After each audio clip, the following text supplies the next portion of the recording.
I'm going to perhaps foolishly attempt to cover one of the most confounding, possibly most prolific, but that's debated, serial killers in U.S. history, Israel fucking Keyes. I cannot believe you're going to try to do this in your segment. We're gonna speed through. Yep. Cannonball run of this case. Max speed of 175. Yeah. I hope everyone enjoys this 7-hour episode. No, I tried really hard.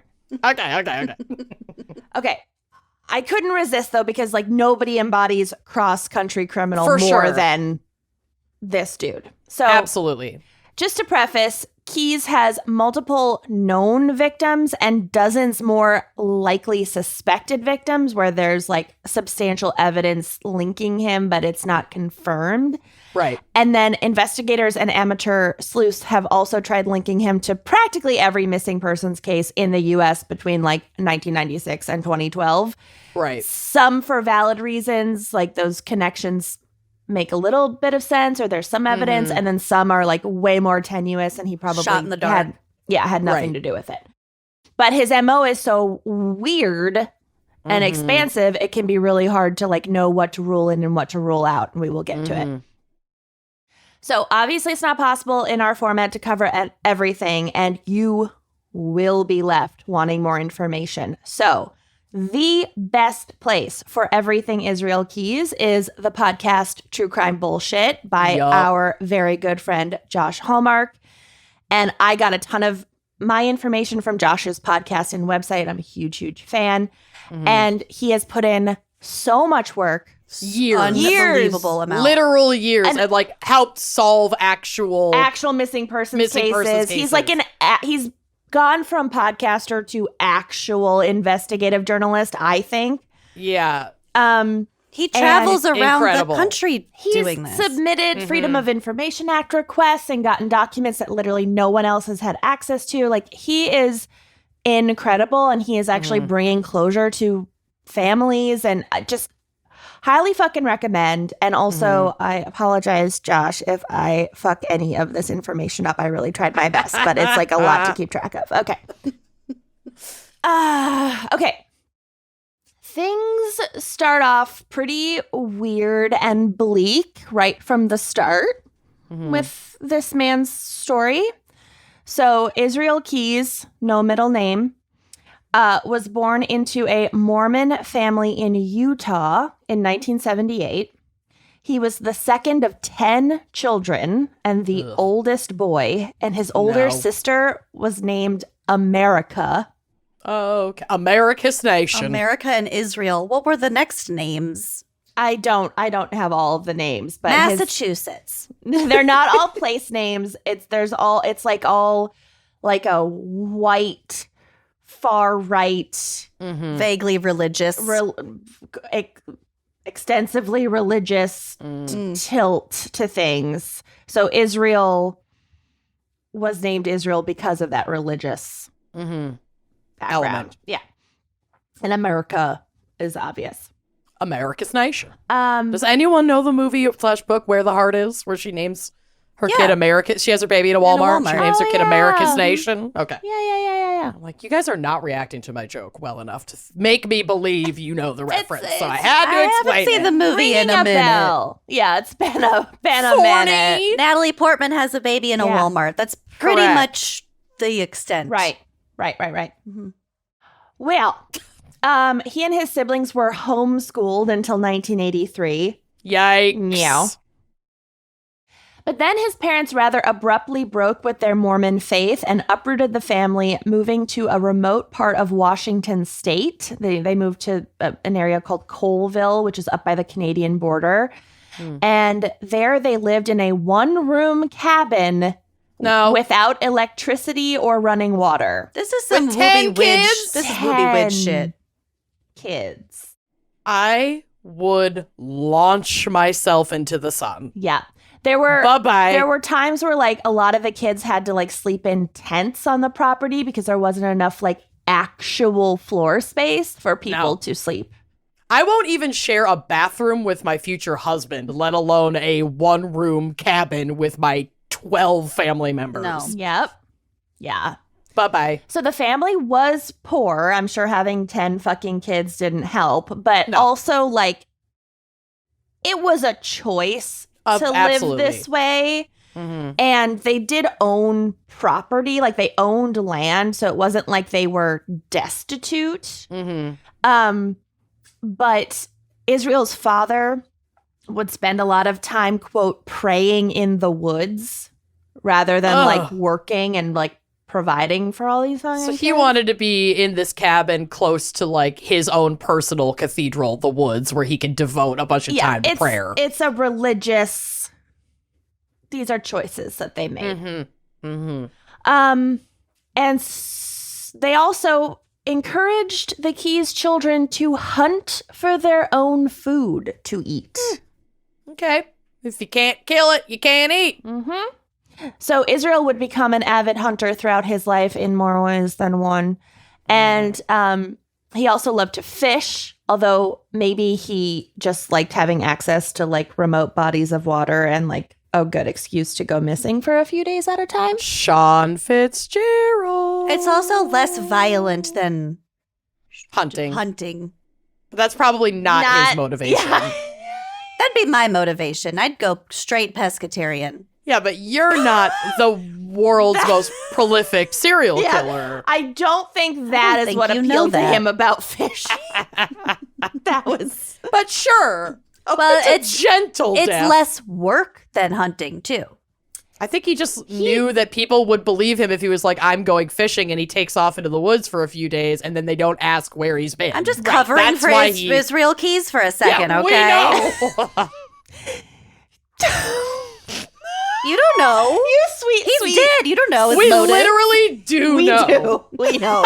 And less violent was never one of his motives, but you sweet, sweet summer child. Okay. He's on his off days. No. Want to take it easy? Go out on the boat. He owned a boat. He liked to be missing for a few days, not reachable, and dump people in lakes. Okay. Mm-hmm. So back to his childhood. At this point, so now they've moved and they're not Mormon anymore, and they're fundamentalist, and they're living in the cabin and off the grid, basically. Yeah. They started attending a church called the Ark, which practiced a deeply racist, anti-Semitic, white supremacist, quote unquote Christian ideology. Mm-hmm. During their time at the Ark, the family befriended the family of Chivi Kehoe, and we don't have time to get into it, but these were like neo-Nazi terrorists that they were like neighbors and buddies with at church. So you can kind of guess what kind of church it was. Right. As a teen, Keys also attended another white supremacist church in Colville called the Christian Israel Covenant Church. Mm-hmm. And so the Israel name thing, back to this, is like part of their beliefs is that they are, which is anti-Semitic, that Jews are not the real descendants of the Hebrews in the Bible, and that they're like white people are the real descendants of Hebrews in the Bible, which is funny because like there are also black groups that think this, that are anti-Semitic. But we'll get to this actually in the episode later today. Yeah. Oh, great. Yeah. And this, yes, we will. Okay. Anyway, it doesn't matter. Moving on. Too much to cover. So, given what we already know about his upbringing, it's probably not surprising that Keys ticked all of the early signs of a future serial killer, including starting fires, love of fishing, because it's less violent. Alone time. Just because you might like the sound of fishing does not mean that motivated Israel Keys. I don't know. Breaking into neighbors' houses from like the age of 14 on, and this was partially just for like the thrill of it, and partially to steal guns and stuff like that. And then he would then resell these stolen guns. Sure. At At 14. He's funding and like stocking up for his endeavors, basically. Yeah. And practicing. Yeah. And getting a little thrill. Being a little Dickens. Firing BB guns at people and trigger warning, especially for Lucy, killing the family cat. And like torturing other animals. Right. In fact, once he skinned a deer alive in front of the other kids at church. And then they the other kids then avoided him at church. Yeah. Oh, God. Yeah. I learned a lot about him that I did not know previously in doing these notes. Mm-hmm. So, for whatever reason, there's no way to know, Israel didn't really fit in his church community. Mm-hmm. And in his later teen years, he actually officially rejected the Christian, quote unquote, ideology that his parents espoused. And then they basically kicked him out of the house because at first he was like, I'm an atheist. Hey, I hate you, mom and dad, whatever. And they were like, get out of this fucking cramped, crazy cabin. Not in my house. In this house. Not we in this cabin. In this room. We believe that Jesus is Lord. Lord. But he wasn't like a chill atheist, obviously. You don't say. He wasn't like a chill atheist. Unfortunately, he swung to another dark extreme and began showing an interest in Satanism, which is different from the Satanic Temple, right? Which are more just kind of like feel-good trolls, I feel like. These are like, Satanism is more like actual harm. Right. Rituals and... Yeah. So he had plans to commit a, quote, ritualistic murder, although none of his crimes really seemed to be all that ritualistic in the end, which is interesting. I'm not sure. He had these fantasies, let's say, but he didn't actually act out this part. Okay. Like it wasn't that ritualistic because it was like disorganized and... It's not like he...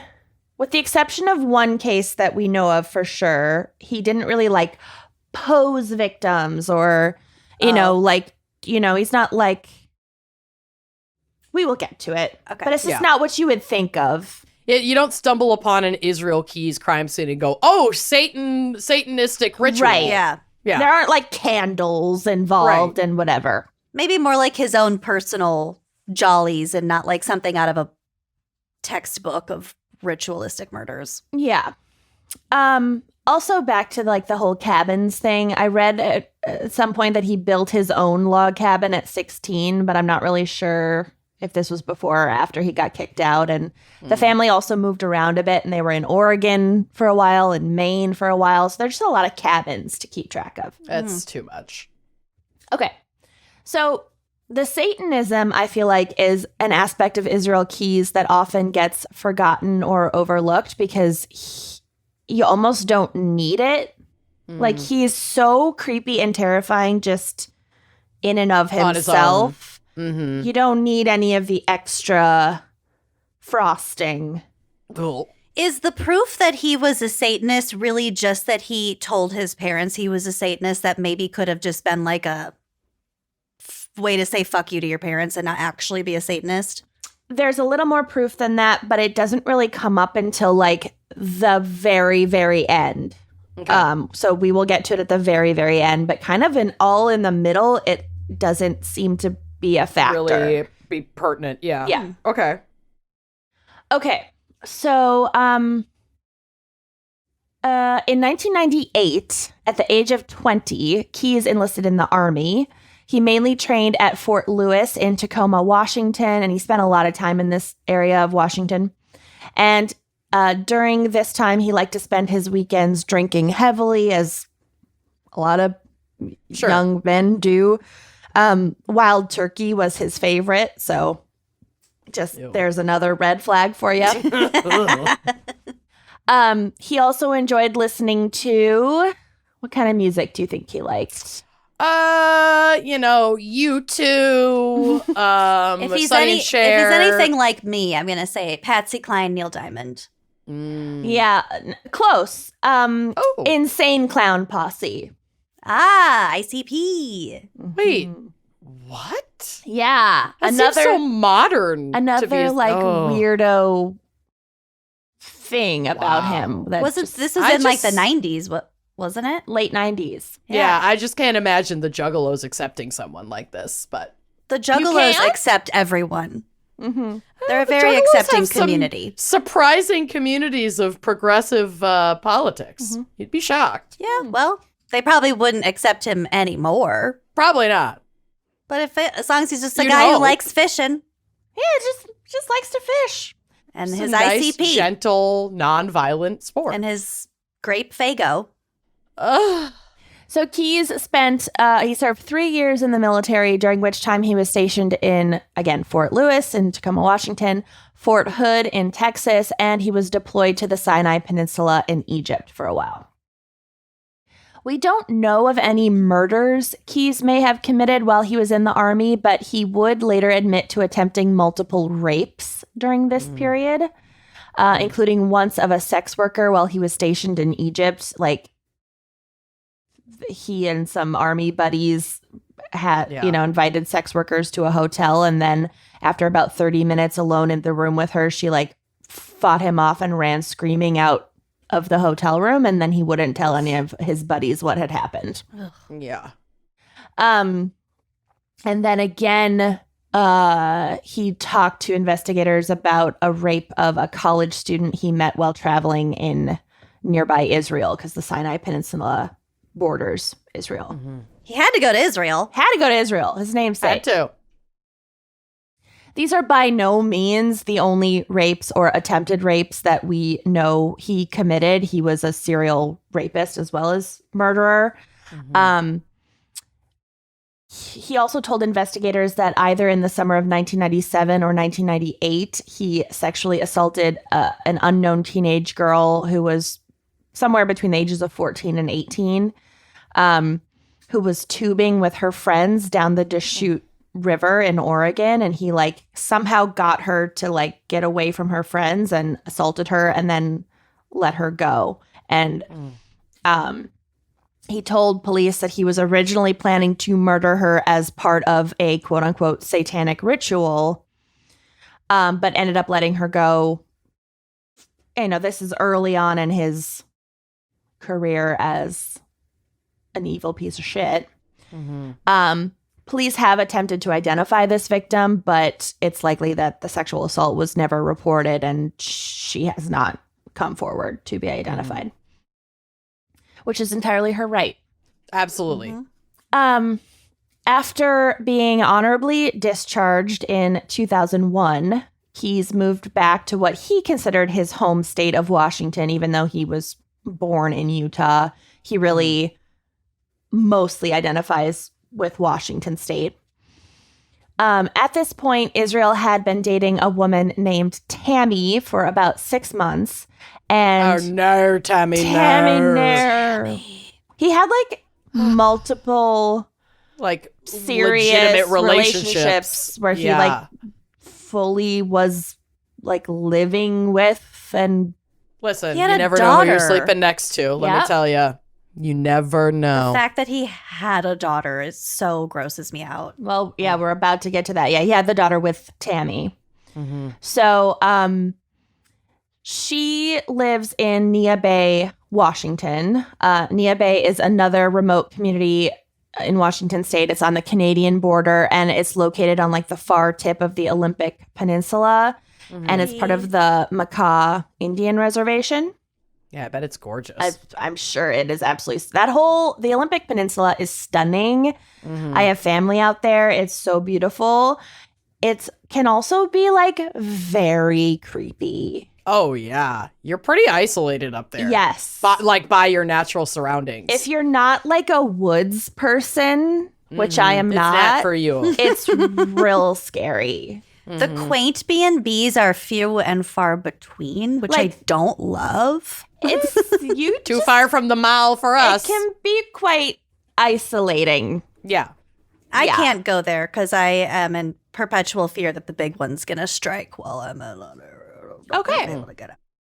Fair. I mean, if the big one strikes, we're all fucking whatever. That's how I feel about once you get on the airplane, it's like, why even be nervous? It's not going to solve it. Right. Oh, I watched a documentary last night about Flight MH370, the one who just disappeared. Yeah. Why do you do that? That's on my list. I refuse to watch it. I'm going to watch it. You know I am not a good flyer, so it's not for me. Also on Netflix, # not an ad, have you watched The Puppet Master? Not yet. Which one is that? I know I've watched it. It's about the con man. Yeah. Mm-hmm.